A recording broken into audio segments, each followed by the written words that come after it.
Welcome back to my channel. If you're new here, I'm Beverly and welcome.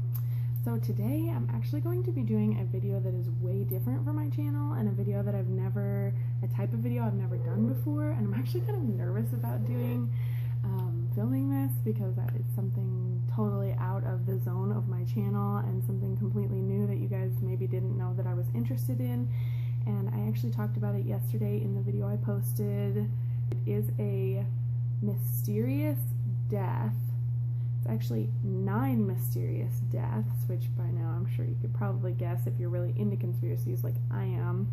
And that is the mysterious death of 9 hikers, experienced hikers. Let me make that very, very clear.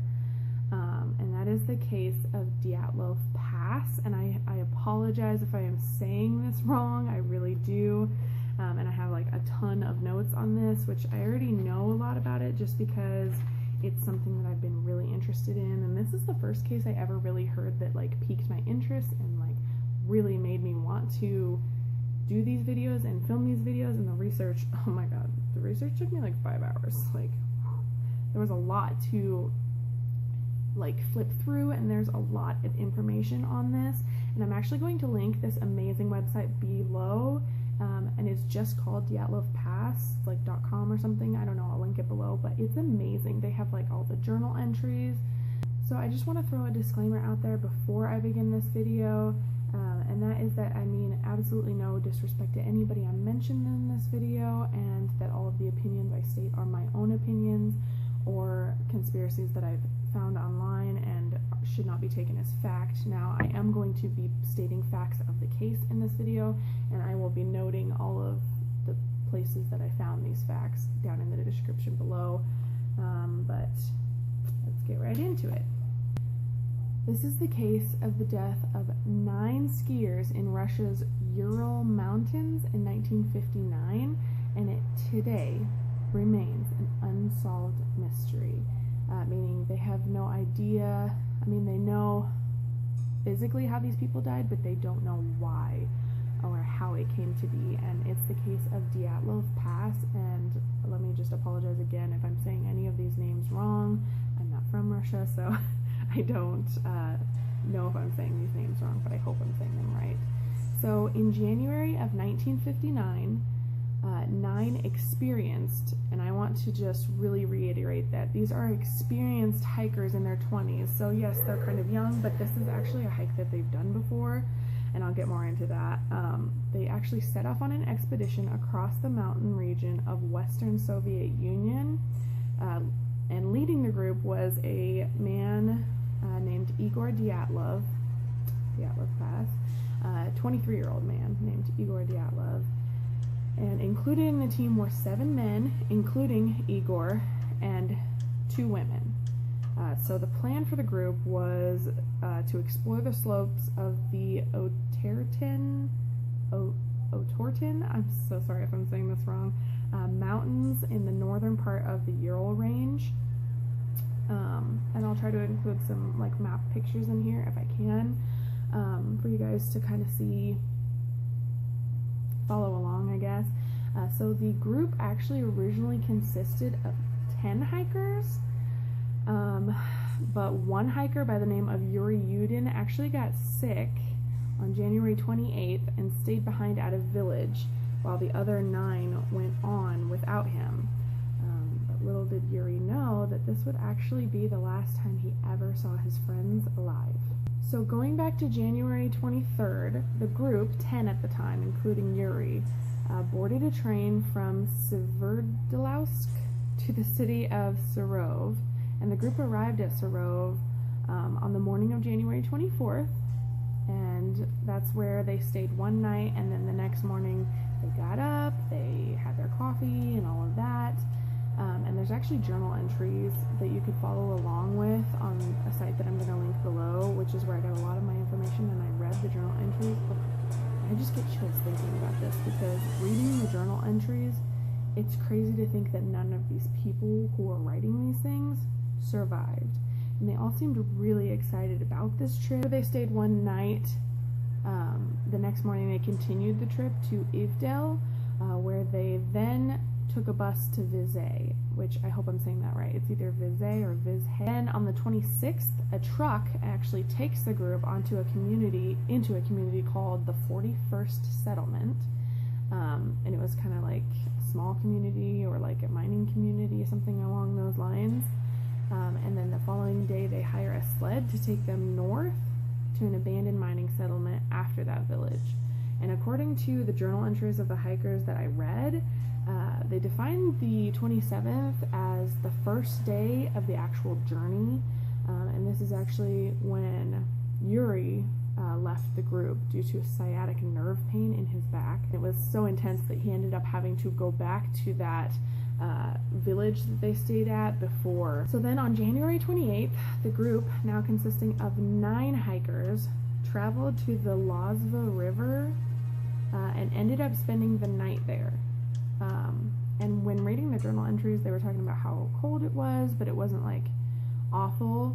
And I also wanted to note, according to the journal entry, they stated that this was not the first time that they had taken this trek, and that the last year the snow was much worse than this year, which I can't remember whose journal I read that in, but I think it was one of the women's journal, and they stated that the weather wasn't nearly as bad as it was the year before, so they didn't see a problem with, making the trek this year.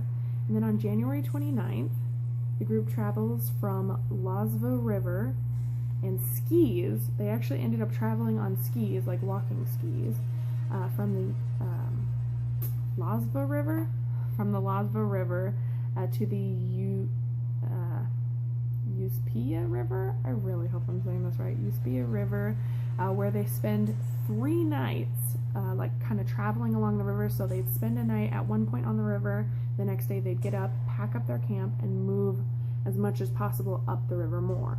And that they did that for 3 nights. So camping during the night and then traveling during the day. So on February 1st of 1959, the group actually got a late start and ended up going 500 meters off of their planned route. So at this point, they ended up pitching their tent on the north slope of the Kholat Syakal. I'm not sure how to pronounce that, but it's now called Dyatlov Pass for obvious reasons. And on February 2nd of 1959, the entire group of 9 hikers all die in mysterious circumstances. So now the group was actually not expected to be back in Vizay until February 12th, and by February 21st, a search party was then sent out to find the now missing hikers. So they were there from the 1st at the campsite on Dyatlov Pass between February 1st, then they went missing somewhere between February 2nd and February 21st. So they actually died somewhere between then and later it's actually proven that they died on February 2nd. So they were only there for a night before they died. And I'm actually going to include pictures of their tent for reasons that I'll get to later in the video. But they had actually made a makeshift smoke vent from their tent to kind of funnel the smoke out of their tent because they had a stove going inside their tent to keep warm at night. On February 21st, a search party is sent out to find the missing hikers, and the reason it took so long for the reaction for the search party to actually get ready to go look for them was because Dyatlov actually had told Yuri Yudin, the guy who stayed behind, that he expected the trip to actually take longer and that he would send a fax or something of the sort to him. And so when the date had passed and there was no message or sign of the group, there was actually no immediate concern by any of their colleagues or their friend Yuri, who was told not to expect them back when they should have been back.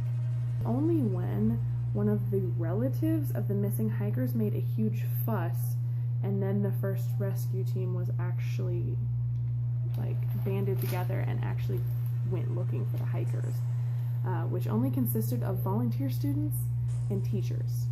So it wasn't like a professional rescue team to go look for them. And then when they ended up not being able to find the hikers and not finding any evidence of the hikers, That's when the police and army became involved, along with planes and helicopters looking for the hikers. So on February 26th, one of the three search groups, the search groups actually split up into three groups to cover more ground, which makes sense. But on February 26th, one of the groups finally found the torn Dyatlov group tent. So they didn't find the hikers, but they did find the tent, and they actually only noticed that the tent was there due to the protruding stovepipe that was on one end of the tent, which I will include a photo hopefully here. And as you guys can see, that's the tube or the vent that I was talking about that they used to keep the smoke out. So when approaching the tent, the rescuers actually noticed that it was dug down into the snow with snow walls like barricaded up against the tent to kind of keep the wind out. So you can only imagine, it must have been extremely cold for them to go to such measures to keep the wind off of their tent. It had to have been cold. So at the side of the tent, the rescuers actually found a Chinese flashlight, which later was discovered to belong to Dyatlov. And the strange thing about the flashlight, which I still don't get and a lot of people don't get, because if it had been an avalanche or evidence of an avalanche, this wouldn't have happened. They actually found that there was snow underneath the flashlight, like fresh snow underneath the flashlight and covering the tent, but the flashlight was sitting on top of the fresh snow.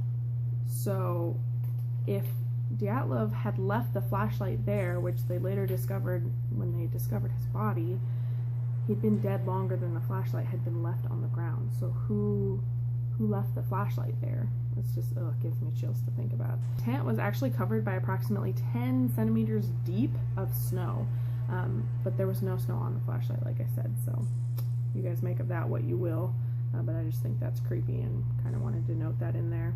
So when the rescuers were actually leaving, the students who discovered the tent, they actually decided to take a flask of alcohol with them, and also the hikers' diaries, which I think all of the hikers, or a lot of the hikers, had actually written in journals the entire trip. So this trip was extremely well documented.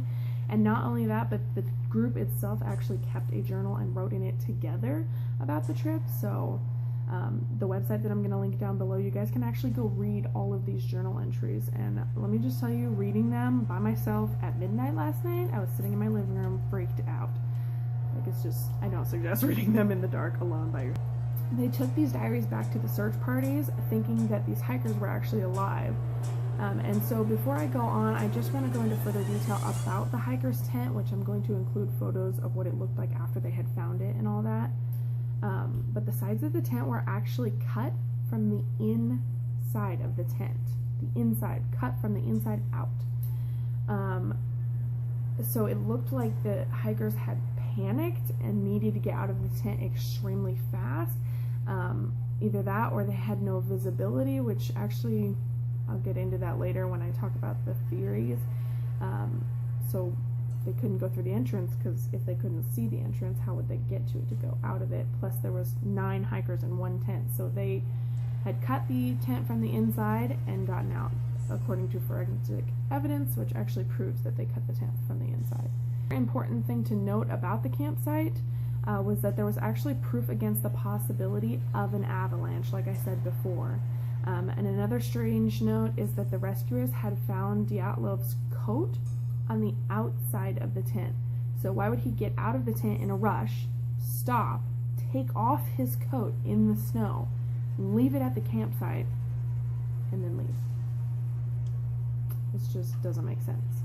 So unfortunately, since the rescuers didn't ever expect to find the hikers dead, they actually never attempted to preserve or maintain or record any of the footprints leaving the campsite. I'm going to include some photos of footprints that they actually didn't end up accidentally ruining and stomping all over. And that is when they were looking further out for the hikers, they actually found footprints that indicated that they calmly had walked away from the campsite. So they rushed to get out of the tent, they cut it open and rushed to get out of the tent, and then they calmly walked away. It just doesn't make any sense. Like, none of this makes any sense. So after further inspection of the campsite, rescuers actually concluded that the hikers had left without any other, like, outer clothes, like their jackets, like their big heavy jackets. gloves, or even shoes. Some of the campers had left with no shoes on in the snow. So on February 27th, the first of the bodies was finally discovered. And at about 11 a.m. at 1.5 kilometers from the tent, the rescuers found the first two bodies actually. So the first one was of Yuri Doroshenko. I'm not sure if I'm saying that right, but you guys get my drift. So Yuri Doroshenko and Yuri Krivonishenko. Both of the biggest men of the group were the first ones found, closest to the tent. And they were actually found next to a cedar tree, found 3 meters from the remains of a fire, frozen to death. These men died of being frozen to death, like next to a fire. So both the men were found frozen and almost naked. Yuri Doroshenko had a burn on his right hand. Laying by his side was Krivonishenko, and he had a sock on his left foot, and his right sock was found burnt, laying next to the makeshift fire that they had built, and the backs of his hands were actually torn up like somebody had cut them or he had scratched them up, and one of his index fingers was also partially torn. And the weird thing about that is that Krivonishenko and Doroshenko both had their middle fingers torn, partially torn, but they never mentioned anything about maybe it being an animal that had gotten to their hands. So I don't know what to make of that. But actually, the cedar tree that was next to them, all of the branches on the lower half of the tree had been cut. So obviously they had cut the branches to make the fire, and some of the branches were actually found underneath their bodies. And the website that I have linked below actually shows photos of all of these bodies. For obvious reasons, I'm not going to include them in this video for respect and, you know, just to keep this PG. But if you guys would like to see those, it does kind of give you an idea of how they were found and what positions they were laying in and things like that. Both Yuris were actually laying really close to each other as if huddled for warmth, but they were like 99% naked. Other than that, there was no visible injuries on either of the men. So it was later determined that they had both died of hypothermia while next to a fire. It's crazy to me.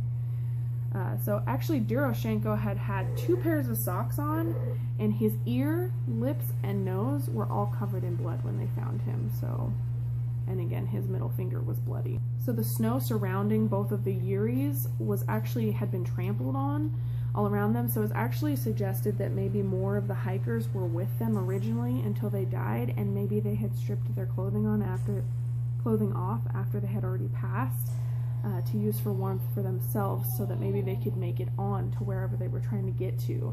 And it's actually not been proven where they were trying to get to, because where they were headed was actually uphill, up the mountain, away from civilization. So it's confusing to think, where were they headed? So the same day that the bodies of both of the Yuris were found, the body of Igor Dyatlov was found 300 meters from the cedar tree and the first 2 men, the Yuris. Researchers described his pose as being dynamic, meaning he looked like he was moving when he fell down in the snow and died. And I actually have seen photos of this body, and he was laying on his back with his left hand. His left hand was out in front of his face like this, as if trying to shield the wind from his face. So I think it got to the point where he was just so cold he physically could not move anymore, and he fell back. He himself, he was only dressed in a fur vest, a collared shirt, underwear, trousers, and he did not have any hat, gloves, or shoes when he died. He had no shoes on, and there were also no other visible signs of injury to his body. So the next day after finding Dyatlov, they actually stumbled upon the next body of Kolmogorova. I'm not sure if I'm saying her name right, but she was found buried under approximately 10 or 50, like the amount of snow over her varies. She was actually found buried in snow, and she was only found because of one of the dogs that the rescuers had with them sniffed her out and smelled her. So when they unburied her, she was lying on her side with her arms underneath her as if trying to keep her arms warm, and her legs bent with one knee up to her stomach, giving the impression that she was climbing, and it looked like she was climbing up the hill that she was found on. And then her face was actually covered in blood, and they had also found blood on the small of her back, which they never stated where that blood came from. Maybe her or somebody else. They never state where it comes from in any of the research that I could find. So other than some scrapes to her face, there was actually no other visible signs of injury to this body either, other than hypothermia, obviously. Most of them died from hypothermia, and I'll get there. So on March 5th, almost a month later after finding the first two bodies of the Yuris, they actually found the body of Rustem Slobodin, and Rustem's body was actually found face down 480 meters from the cedar tree where the Yuris were found. And he was covered in about 50 centimeters of snow, so he was buried in snow as well. And he was also in a moving pose with his left hand extended. Also, Slobodin is the only body that was found with ice underneath him, meaning that his body was still warm when he fell and melted the snow underneath him, causing it to turn to ice eventually. So it was actually said that he may have had an injured leg or a sore leg or something. I mean, because they didn't find any injuries on his legs, but in the research I could find anyway, but it's also stated that he could have had an injured leg, so I don't know what that's about. But he actually fell, and he was still alive when he fell, so that's sad. So 2 months later, on March 5th, when the snow had started melting, they noticed that there were some cut branches forming kind of a trail or a path, which they followed for about 50 meters from the cedar tree where the Yuris were found. And that's where they found a pair of black sweatpants, cedar branches, a tree that was missing its top, like they had cut off its top when the snow was still high and they were standing on top of it, maybe for firewood. Nobody really knows, but it seems like that would be the plausible reason. And several other pieces of random clothing were also scattered along this path. So 20 meters from the den where all the clothes were found, a 4-meter deep avalanche probe that they were probing into the snow to try to find bodies actually came out of the snow with a fragment of flesh on it. And that's where they dug, and Dubinina's body was in the ravine, and that's where they found her. And looking at pictures of her, actually, it looks like she was trying to climb up the ravine, like she had fallen into the ravine and was trying to climb out. So I'm assuming she fell into frozen water or something similar to that. Either frozen water or extremely cold, icy water. So she was trying to climb out of the ravine, it looks like, from the photos. And she was actually only wearing a small hat, a yellow sleeveless shirt, a flannel shirt on top of that, 2 sweaters, leggings and trousers over the leggings, and then she also had one foot that had 2 socks on it and the other foot that was only wrapped in a sweater, in a beige sweater. So it seems to me like she may have been one of the people who had trampled around with the Yuris, like after they had passed away, and maybe she had taken some of their sweaters or something like that to try to keep herself warm and keep herself from dying of hypothermia. And she did get farther than a bunch, you know, the Yuris and Dyatlov and all of them, but it just seems to me like she was trying to keep herself warm.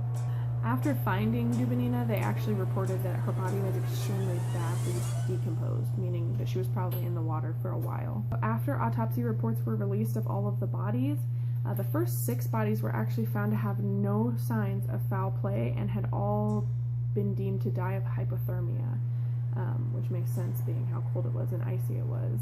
And then they actually had altogether found 4 bodies, the remaining 4 bodies, in the ravine. And their bodies, however, showed different signs. They did not die of just hypothermia. They actually showed signs of traumatic pressure and crush injuries. And the tongue of one of the bodies found had actually been ripped out, not cut out. Her tongue was ripped out of her mouth. Other than that, there were actually no other external injuries to any of the 4 bodies in the ravine other than crush injuries inside their body, internal injuries. And something really strange to note about the 4 bodies in the ravine, and it was only the 4 bodies in the ravine, later they actually found small traces of radiation on all of their bodies. Very small traces of radiation on all of their bodies, which I'll get into that later, one of the conspiracy theories around that. So in conclusion, investigators said that the skiers had died because they encountered, and I quote, they encountered a natural force they were unable to overcome. The remaining results of the investigation were classified from then on. Talk about vague. Like, as if the case itself wasn't already going to get a lot of suspicion and conspiracy theories and things like that, which of course it was. These were really mysterious deaths, and a strange, like, why did they, so weird, like, why would they first off, why did they rip their way out of the tent, cut their way out of the tent from the inside instead of just using the entrance? And why did they calmly walk half naked meters and meters away from the tent and then die of hypothermia? Why not go back to the campsite they were originally at? And I actually have my own theory to this too, which is actually kind of a well-known theory, but it's the one I agree with. So because everything was left so vague and seemed so secretive, you can only imagine all of the conspiracies and the outrage actually after this case, because people wanted to know what happened. People wanted to know what happened to these 9 kids in their 20s. Yes, they were experienced hikers, and yes, they had made this trek before and they knew the dangers of it, but what happened to them? Why did they all die? I want to get into some of the conspiracy theories surrounding this case, and I'm only going to get into a couple because there are a lot. There's like, I found at least 20 different theories of what could have happened, and the site on Dyatlov Pass, the site called Dyatlov Pass that I'm going to notate in the description below, actually goes more into all of the theories that have been suggested, or a lot of the theories that have been suggested, and they go into like extensive detail and include a lot of photos and things like that. First theory is that there was Soviet missiles or rocket testing, which was actually suggested by one of the original investigators 31 years after all these bodies were found. 31 years later, one of the original investigators of the case actually suggested this, which the reason he suggested this was because of the radiation found on the 4 bodies in the ravine. It was the only way that he could think of that would justify there being radiation on these bodies. Like, maybe the Soviets were doing missile testing and these hikers just happened to get in the way, and maybe it scared them so bad that they ran out of their tent and then they were too scared to go back to their campsite, something like that maybe. But they actually have disproved this theory, saying that there are no verifiable reports to support this theory. So the next theory is actually like the funniest theory to me. I mean, none of these are really funny because people died, but what I'm saying is it's the most kind of outrageous theory, and that is the theory that the campers actually saw a Yeti or a Bigfoot or an abominable snow creature. Something along those lines. And this theory was actually suggested, and people actually believe this. I don't know. If you guys believe it, let me know in the comments below. But people actually suggest this because they believe that there's actually photographic evidence in one of the hikers' cameras. And I've actually seen the photo. And there was actually 2 photos, but one was very, very blurry. But I will include the photo up on the screen now of one of the hikers had actually taken this photo, and it's, you know, a lot of people believe that it is a Yeti and that maybe the Yeti had scared them or attacked them, and that's why some of the hikers have scratches on their faces. But other than that, there's no, and why one of the hikers is missing her tongue. They think the Yeti ripped her tongue out of her mouth so she couldn't scream or something along those lines. But there's actually no other proof other than this photo that would have happened, and there's no proof that Yetis exist. So correct me if I'm wrong. But I actually don't believe in that one. I think it's really far-fetched, but it is interesting. And looking at the photo, it really just kind of looks like a blurred photo of one of the larger men, maybe one of the Yuris. So I don't know. You guys let me know what you think of that one. So the next theory is that of an avalanche, which they've actually disproved. And like I said, they disproved it because there was actually ski poles up next to the tent, and if there had been an avalanche and the snow that was covering the tent was from an avalanche, the ski pole that was leaned up against the tent actually would have fell. And on top of that, their footprints weren't covered by mountains of snow, and the flashlight was not covered by snow. So I don't know. You guys do your research and think if, you know, let me know if you believe that it was an avalanche or what you believe it was. Actually, I'm curious to see what you guys think. But the next theory that I actually think is really plausible is the stove that they had in their tent. So I'm gonna put a picture up of the tent with the stove tube sticking out the side, and that was actually the tube that they used to get the ventilation, to keep the smoke from going inside the tent, to ventilate the smoke out of the tent. And they actually had the stove going in their tent for warmth and also to cook. So what a lot of people think is that maybe they stopped their fire, they put their fire out, and then they took the ventilation tube out of the tent because there was no more need for it because the fire was out. And maybe they had all gone to bed and the fire maybe wasn't all the way out. There could have been some embers that were still kind of smoldering, and maybe they caught fire again, and the tent filled with smoke, and the hikers panicked, couldn't see the entrance of the tent, like I said before. Maybe something caused them to not have visibility of the entrance of the tent, and that's why they cut their way out of the tent.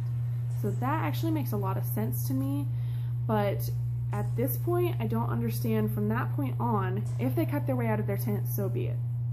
Then they would just have to sit around the campfire at the tent site, clean up the tent.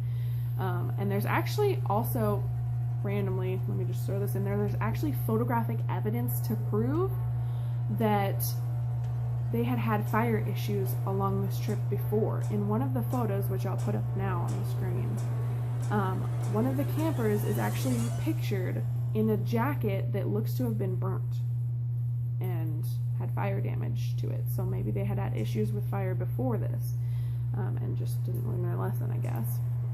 But my question is, if there was a fire and if there was smoke that caused them to like rush out of their tent, cut their tent open and rush out, why did they calmly walk away from the campsite after that? Were they walking away to find help? Like, I just don't understand. And if they were walking away to find help, why were they walking in the opposite direction of civilization? Like, were they just confused? I don't know. You guys let me know what you think of that. And then the last theory is actually one that I really truly believe too. So in the tent, they had actually found that the hikers were gathering berries and things like that, leaves, things like that to make tea out of, which is pretty common, and these hikers should have known what was safe to drink and what wasn't. Well, what if the hikers accidentally picked poisonous berries or some kind of hallucinogenic mushrooms, and maybe they drank this mushroom tea or berry tea and it caused them to trip, to have a bad trip, like an acid trip or a shroom trip. And so maybe they just kind of like went a little crazy, cut their way out of the tent, panicking, maybe seeing something that wasn't there, and then when they got outside they realized there's nothing in the tent, and maybe they were still tripping so badly that they just kind of wandered off and then died of natural causes like hypothermia and falling into a ravine.